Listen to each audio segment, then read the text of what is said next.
There's not anyone else in the world that's done 4,000 podcasts, because what insane person would do that? Chances are, if you're in a room of 10 people, 7 of them are unhealthy. Just by being able to transform your health, you will also transform your mindset.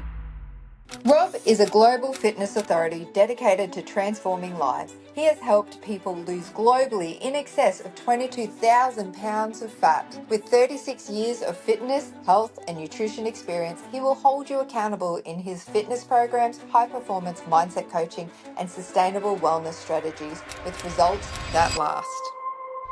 Let's focus on this one thing that you can do for the next 7 days, because it's all about how do we get you to improve and get to a level for the rest of your life. One of the problems I have with what Tony Robbins says about taking massive action, most people can't take massive action. I know that this isn't somebody that is going to ever probably achieve the transformation that they need or want. I also know that part of what I'm doing is keeping them alive. Hello, Robb Evans. Welcome to Transforming the Game. What a pleasure to have you on today. Hi, Christina. Thanks for the invitation. You have done over 3,500 podcasts. You've got 2 going a day. That is a lot of talking online. How do you even keep the motivation up to be putting out a message day in, day out? We're almost at 4,000 actually. It'll only be a matter of days before I get to 4,000. I think it was something that I started obviously years ago now with my first one called Robb Evans 365.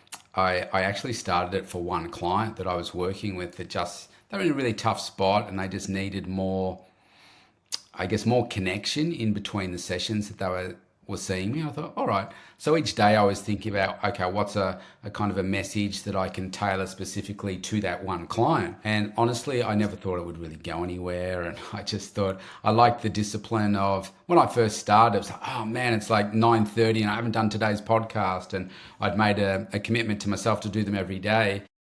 And now it's just obviously it's second nature. And I think with the 2 podcasts, we go to over 70 countries now. I started the Mental Toughness and Body Show, which is the one where I put all my highly successful guests on.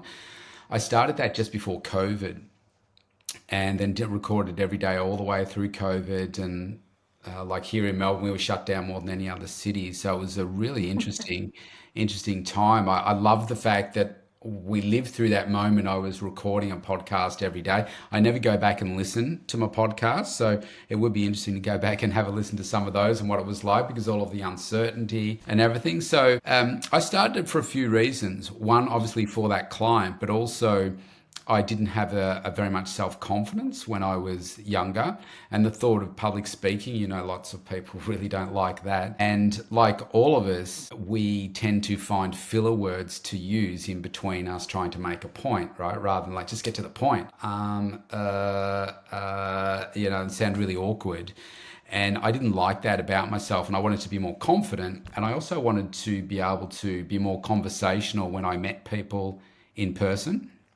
So what I do is I've done no preparation for this podcast. And when I'm interviewing people on mine, I usually don't do that much preparation because it forces me to more closely listen to what someone's saying and looking at their facial expressions and all that kind of thing. So you can ask a sensible follow-up question, because there's nothing worse than, so what's your definition of success? And then you say, whatever it is.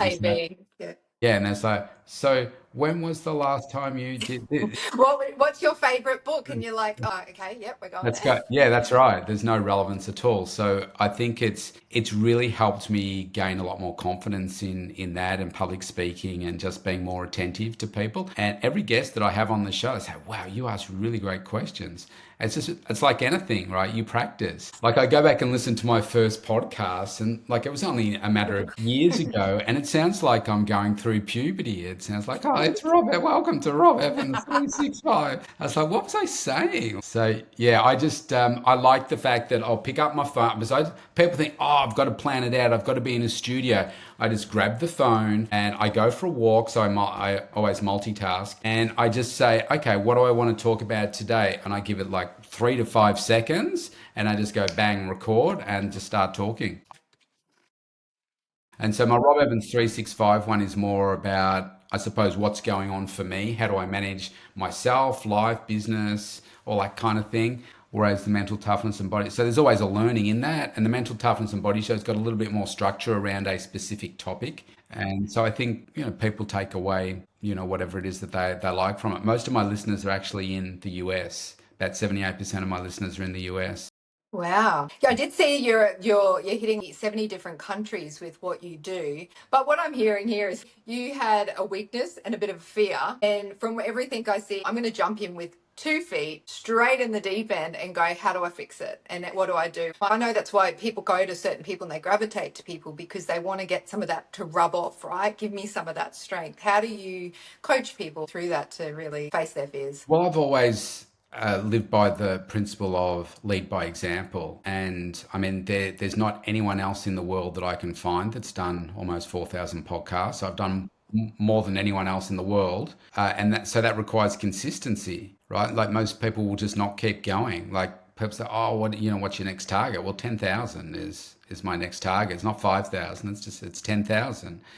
And I think about what I can leave behind through that. So I think the consistency in doing that also shows up into the other areas of my life. So when I'm coaching people, it's like I teach people about healthy lifestyle and how to achieve their, if you like, their life strategies, but do it through health and wellness and fitness because that's the foundation for success in everything in your life. And what does that require? You can't turn up to the gym one day.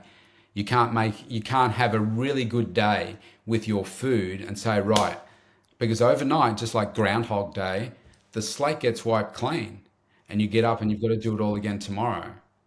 Maybe it's a bit different, but you have to do it all again tomorrow. You've got to keep growing yourself, improving your mindset. You've got to stay focused, which is why I love the mindset of doing 2 podcasts a day, because what insane person would do that? And so I focus on how do I get people to put their health as their number one priority in life, because it should be everybody's number one. And how do you then from that become the top 1% of health for your age? Like not trying to be the best in the world, but how do you become in that top 1% for your age? And most people are not. They're living in the bottom tier. But the problem is that we've got 2/3 of our population that are very, very unhealthy. And so depending on who you're hanging out with, chances are if you're in a room of 10 people, 7 of them are unhealthy. And that doesn't mean 3 are healthy. It just means they may not look overweight or obese. And Yeah. that's not being mean. It's statistical analysis. So yeah, I like to lead by example and give people, meet them where they are. So it's like, okay, what do you really want to achieve, Christina? Where are you at now? What do you want to get to? What are you doing right now in terms of the different elements of your training, your strength, cardio, food, water, sleep? What are how driven are you in your life? Where is the stress coming from? And then some people are like, give it all to me. Like, just give it all to me now and I will do it. And do you find that works? Do you think people who want that, or do you think actually no, it's Depends. always better to It depends. Like, I don't have bundle to and spend stack? that much time with people to understand that, okay, you're asking for all of it, but you're not going to be able to do all of it because you never have. So let's focus on this one thing that you can do for the next 7 days. Uh, because it's all about how do we get you to improve and get to a level for the rest of your life. Not like let's start a podcast and do something like 10% of people make it to 100 episodes. You're like, I did that in my first 3 months. Yeah, that's right. So it's like, how do we implement things so that you can do it forever? So if doing twice a day is not doable for you, okay, can you do one a week? Yeah. I could do that. Okay, so start with that. If you want to do more, then great. But do something that you commit to and you can do forever. And then we don't add something new until, all right, you did that for 7 days. How did that go? All right, terrific. You found that really hard? No problem. Let's do it for another 7 days and see how that goes. And then you'll find that people then just look, they start to get some momentum. But certainly when it comes to their health and wellness, and they start to feel better as they're starting to do like a bit of exercise, they're getting the good endorphin release and they feel good about that. They start to notice it show up in another area in their life, whether it's more self-confidence or the fact that they're working on themselves, and what that feels like is really powerful. And then they start to look for that next thing, and then they've got 2 things now, and it's like, oh wow, that feels really good. And now they're starting to sleep better. Now, like I'm working with a mother and daughter at the moment, And I said to them the other day, they just done their fitness assessment and got some really phenomenal results. And I said, have you noticed any change in your energy? And they both said, no, not really. They've been training for about 6 weeks. I said, okay, that's interesting. I said, any other areas where it's showing up? And they're like, oh, no, not really. I'm like, okay, really? That's interesting. And then the younger one, she said, actually, I'm not sleeping when I get home from work anymore. And I'm not as moody anymore. And I am a lot happier and I'm more focused at work.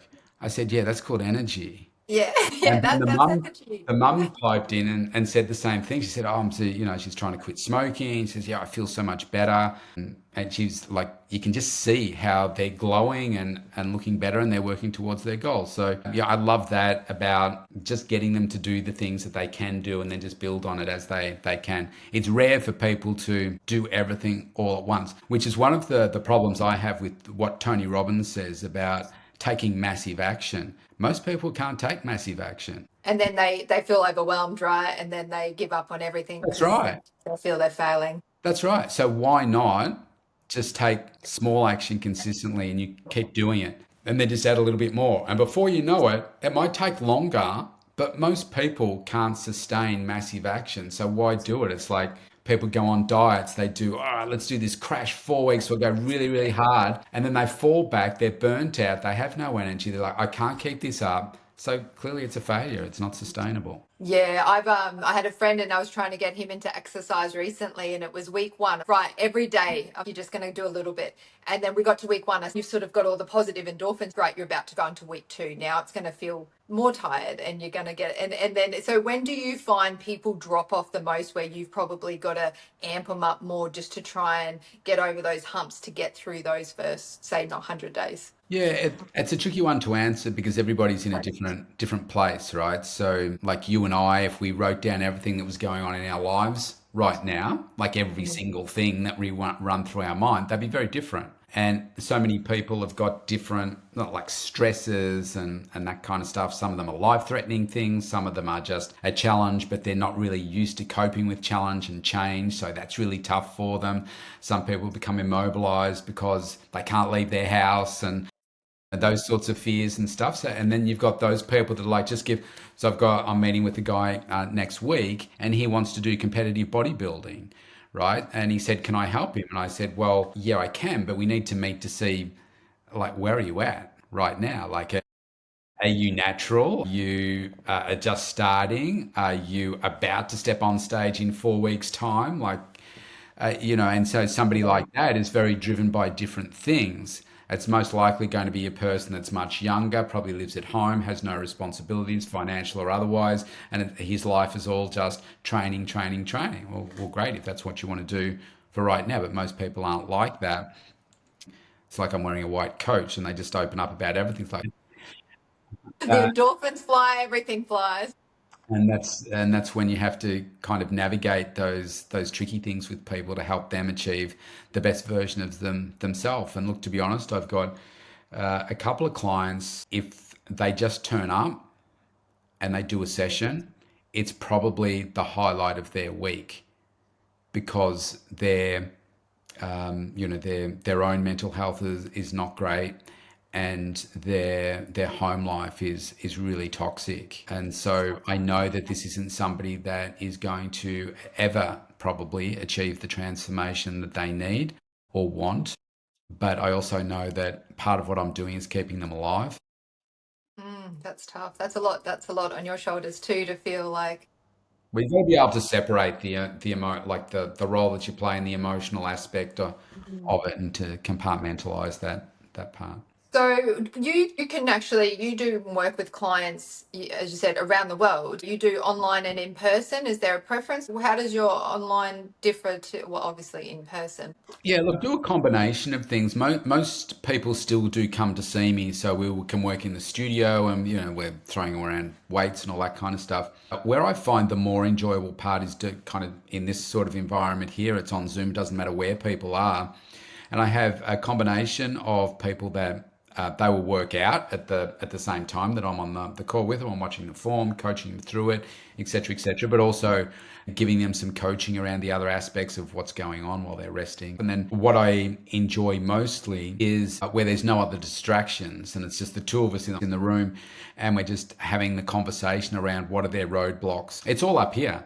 It's everything that's up here, and how people allow all the the distractions of life to prevent them from achieving the health that they want. But this is what I love about what I do, because if you can transform your health, the body is a byproduct of getting the daily habits in place. But just by being able to transform your health, you will also transform your mindset. And that will then, it has, I liken it to like a glass of water in the middle of the table, and that's your health and wellness. And everything else you want to achieve in your life is all around it. And you keep filling up a glass of water, and what happens? At some point, it overflows. And this is what I like to think about in terms of your health and wellness. When if you just keep pouring more into that, it overflows, and it can't do anything but overflow into those other areas of your life in a really positive way. And I say to like my execs or successful business owners, I say, I will guarantee that I'll make you more money, because I will make you more focused, and you'll have more energy. And so with more energy and more focus, what will you do?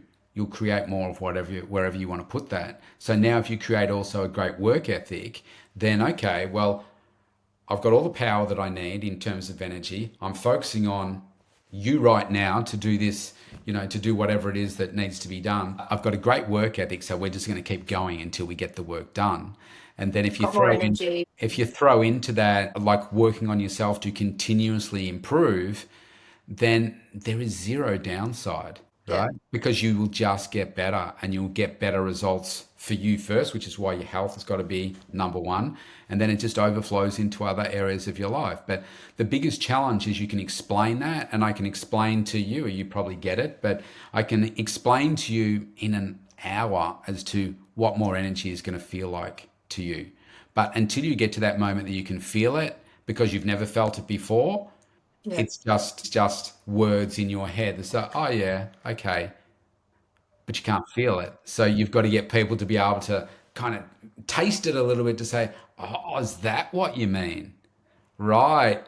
Now I get it. Work on, so it sounds like what you do to try to give all your clients the best success is you work on little micro wins at the start, so that they feel it a little bit until you get them to where you want them to be, which is, Yeah, that's right. That's right. I mean, everybody needs to be seeing themselves as making progress in whatever area of their life that is, because otherwise it's like, why am I wasting my time here? But unfortunately, where do most people measure their success in terms of health and fitness change? The scales. Yeah. The scale. It's one element. I hate the scales. I There are hate them. so many other aspects to success, and people get caught up in that, and that doesn't change fast enough, or it doesn't change, or it goes the wrong way. And it's harder for women than men because of the hormonal changes and all that kind of stuff as well.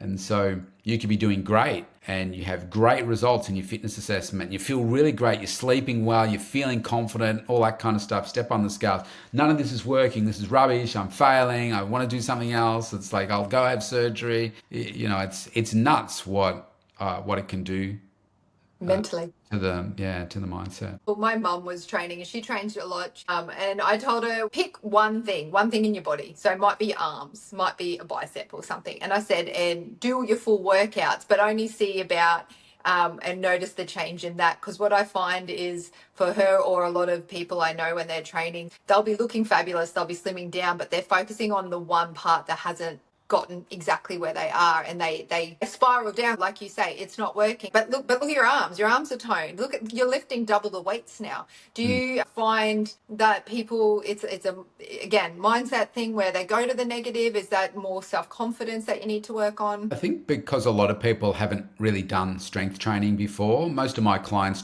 have never been to a gym, don't like the gym environment because it's a private setting where they can work out here. 66% of my clients are women, so they don't like to be ogled in the gym, so they're safe here. And so I think one of the challenges is, and I find this myself, I'm a shorter man, So I don't have longer muscle, longer biceps, longer legs, etc.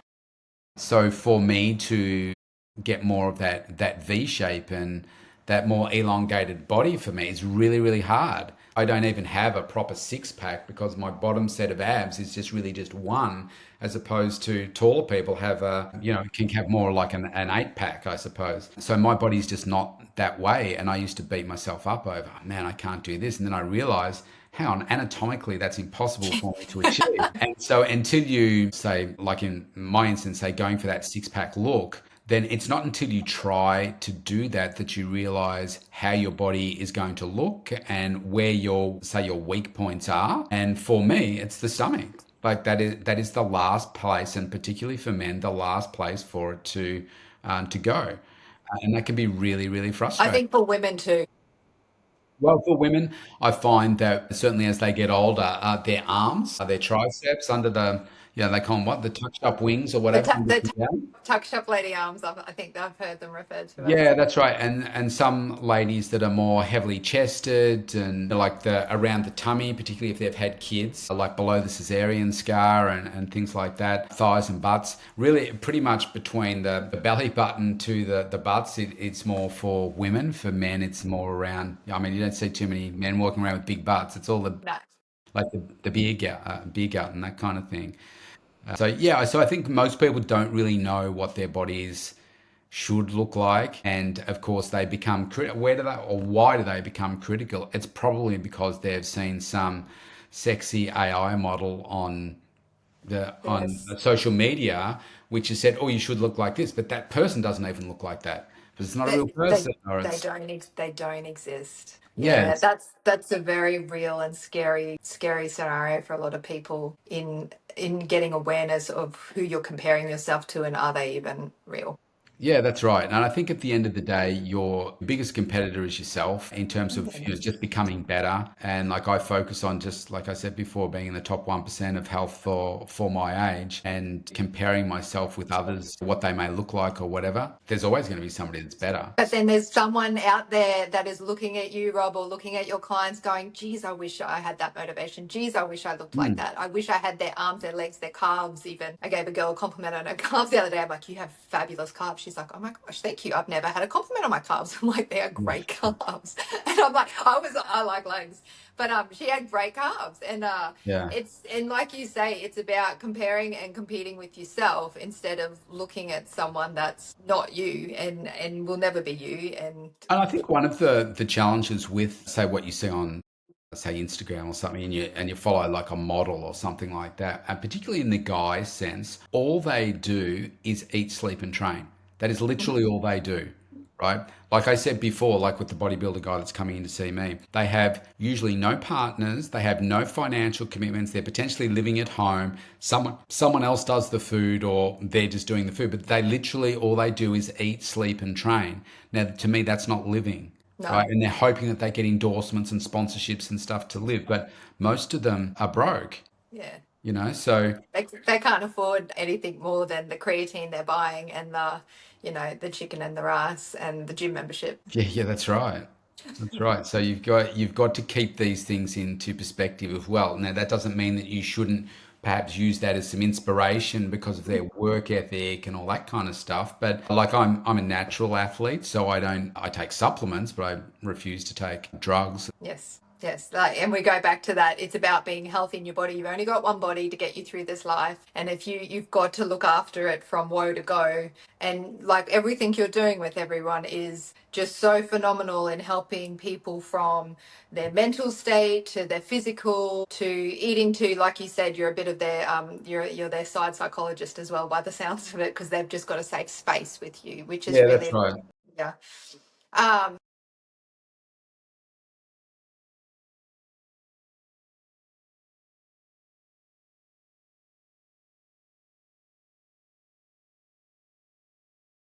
I want to go back to young Rob because I've had a little look about what you used to do in the past, and I can see you had a bit of a shitty childhood, like a lot. Kids are assholes usually. Actually, I think most kids are assholes most of the time. But you found a pathway that I think got you through your school, which your mum got you into. Yeah. And I want to talk about that because I always say the importance of, especially navigating times to find yourself, is about having multiple communities, especially for children. What was this thing? Because it actually surprised me because you don't hear of it much of people playing this sort of instrument. Yeah, you're right. I was bullied as a kid because I was like I'm a small man. I was a little kid. Then I was noticing how everybody was growing and I was kind of staying the same and everything. I was the smallest in the school, every school I went to. So I was an easy target. I was bullied. I didn't have friends. Every girl I ever asked out till I was 23 said no. It wasn't a great pathway as a kid to build confidence. I used to have this massive birthmark on my face, which I hated. I had a chipped tooth with the like this one here that was all horrible looking, and I wasn't a smart kid either. When I was 11, I started learning to play the bagpipes of all blooming instruments, and I was just hooked after the first day, and then it was only a matter of weeks before I went to a proper coach, I suppose, but they were called pipe tutors, and he spoke to me about getting me to compete. And I'm like, what do you mean? Like, there's competitions for this? I thought, do you mean I can win a trophy? And that was what I had my eyes on. It was like I felt that if I won a trophy, that I would be someone. And so I went to my first competition. I practiced like 2 3 hours a day, and Consistency is and I magnet. won. I won my first competition, and I still have the little actually, I'll grab it. It's a very impressive trophy. This See, is it. David? So 24th of October 1981. That was my first competition. But I've always kept that one because of what it meant to me to receive it. It was a bit of a sliding doors moment for you where you said it was the first time you'd felt proud of yourself. Yeah, And also, that's right. And I went on, and there were like I competed all year, and there was like three of us that were kind of always competing for those top three spots. I ended up winning the most out of that first year, and I won like the aggregate for it. And then there was I went through the next category, the next category, the next category, and then to open. And I won it at all levels, and I was one of the best in Australia. And then went to the World Championships in 1990, which was kind of like a dream for me. And that was by far the most impressive, biggest thing that I'd ever done in my life at that point. And it's like I'd worked for what probably a 10 years to get to that level. And yeah, I retired about a year or so after that. But yeah, that was what that showed me was some of those other things didn't change, right? I still looked like I did. I didn't have a good self-image about how I looked and the confidence with people in general, or particularly with girls. Like I felt like I was a bit of a loser because I didn't have a girlfriend, whatever. But what it did was you could put me on a stage. Like I could play the bagpipes in front of. I played in front of Charles and Diana when they came to Bendigo. I'm from Bendigo in yeah, Melbourne here. I played for them, and you could put me. I've been on television. I would happily do that because I just had the confidence to do it, which I think then obviously transferred over into speaking on stage and everything later as I got more confidence in that. But I knew from a young age that I was different because I was the only one in every school I went to that played the bagpipes. unique. And as if I didn't have enough problems being bullied, now I was wearing a kilt, playing an offensively loud instrument. But in the same token, that also earned me respect because I was so good. Yeah, yeah. And you owned it by the sounds of it. Like you, Yeah, that's right. And so it's only now looking back really that I realized what I've had from a really young age is this incredible drive. And whether I think a large part of it's just come out of pain, to be honest, like being bullied and feeling so crappy about myself for so long. And it's like, you know what? I don't want to be like that. And I was kind of destined for greatness, I suppose, but I didn't know what that was going to be. And I still believe that the best of me is still to come.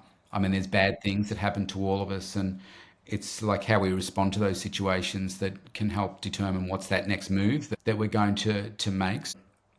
I'm proud of the fact that I had the focus, I had the work ethic from a really young age, and I've just been really refining that and building it even more as the older that I get, which is really, really quite exciting because I don't really know exactly what's next. But that's the beauty of life, right? You don't, and as long as you stay consistent and you stay on the journey, you stay resilient, you keep getting back up because the life will keep knocking you back down, which sounds like, Rob, you will continue to do over and over. You've got that competitive streak, you've got that bit of mongrel in you where you're like, I want to win that trophy, eye on the prize, and off you go.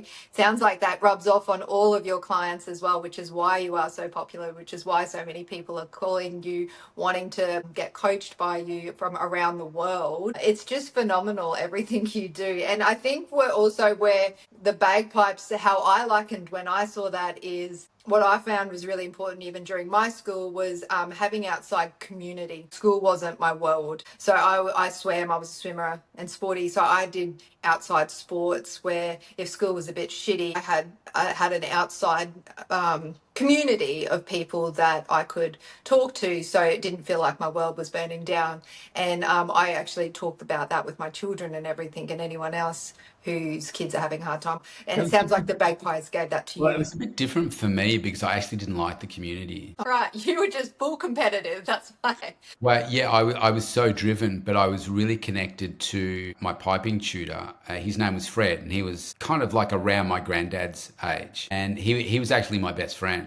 And so I used to ride my bike around to his place, and I would just spend extra time with him in between lessons. We'd have 2 lessons a week, and like I would just learn about him. And like he was in the war. He used to like gold prospecting. He used to sharpen saws for people. He loved his vegetable garden. He loved fishing. Actually, it was with him that I caught my first fish, and he was like my best friend. Because I didn't But have he was an friends. outside. See, he was outside still. It's still this outside connection that you had with him. Well, yeah, outside the family, because but he was my only friend. Like he was more of a dad than my dad was, more of a Yeah, grandfather than my grandparents were. an And amazing bond. yeah, so everybody else was like, I didn't like everybody else. I then went into the band. I was the best player in the band, and that commands respect to some extent, but resentment on the other side. And just like being the best player in anything, right? And because I wasn't a blokey bloke as a young adult, I didn't drink and smoke and do all that sort of stuff. I just didn't fit in, and that's one of the challenges. Even when I went into corporate life, before I started my business, I'm not a blokey bloke. I don't like chit chat.